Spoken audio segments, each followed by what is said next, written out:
महाराष्ट्र राज्य मराठी पत्रकार संघ डिजिटल मीडियाच्या पत्रकारांना, त्यांच्या पदाधिकाऱ्यांना खोट्या गुन्ह्यामध्ये अडकवण्यासाठी काही राजकारणी कट कारस्थान रचत आहेत. परंतु त्यांचा हा कट कारस्थान फेल गेलेला आहे. याचं जिवंत उदाहरण मी स्वतः आहे. काही राजकारण्यांनी बहुतेक आमच्या बातम्यांचा इफेक्ट त्यांच्यावरती झालेला आहे. कारण आम्ही सत्य हे प्रखरपणे मांडत असतो. कोणालाही न घाबरता आम्ही जे सत्य आहे ते जनतेसमोर आणतो.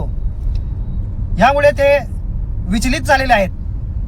म्हणून ते आम्हाला कुठंतरी दाबण्यासाठी मोठ्या प्रमाणावर प्रयत्न करत आहेत. परंतु हशा पिकेल अशा प्रकारचे कृत्य सध्या काही राजकारण्याकडून झालेलं आहे. त्यांनी स्वतः मला अडकवण्यासाठी मोठ्या प्रमाणावर प्रयत्न केले. काल जी मिरज शहरामध्ये घटना घडली ती अत्यंत चुकीची घटना होती.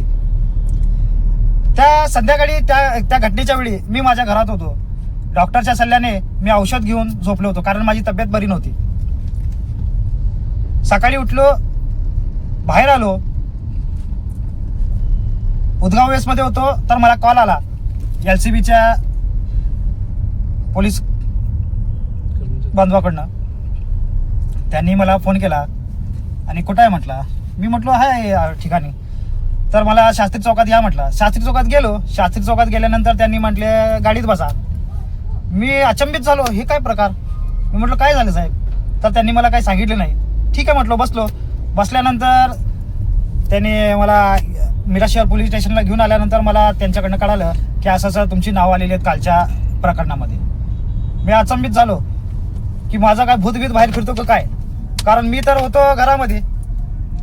ठीक आहे म्हटलं साहेब, मी जर होतो ना काल तसल्या प्रकारच्या प्रकरणामध्ये तर मला फुटेज दाखवा.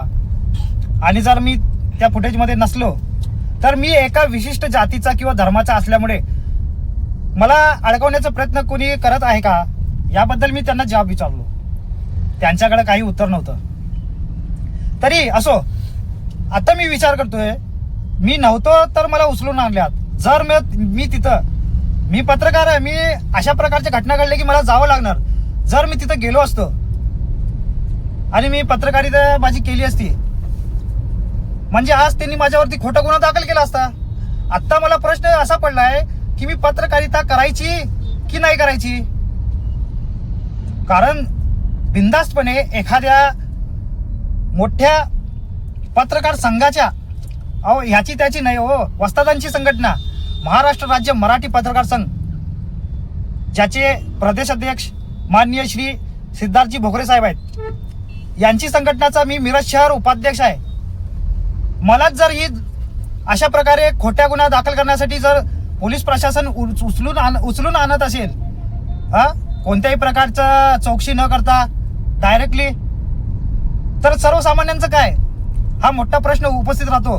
आणि दुसरा प्रश्न असा, आता मी एका विशिष्ट समाजाचा असल्यामुळे असं केलं जातोय का, हा पण प्रश्न उभा राहतोय. कारण आम्ही दोन समाजामध्ये एकता कशी येईल याचा प्रयत्न करतोय. आम्ही प्रखर बातम्या करतोय. जो चुकीचा आहे तर चुकीचा आहे म्हणून आम्ही लावतोय. तर हे काही राजकारणी अशा प्रकारचे कट कारस्थान करत आहेत, याचा मी निषेध करतो.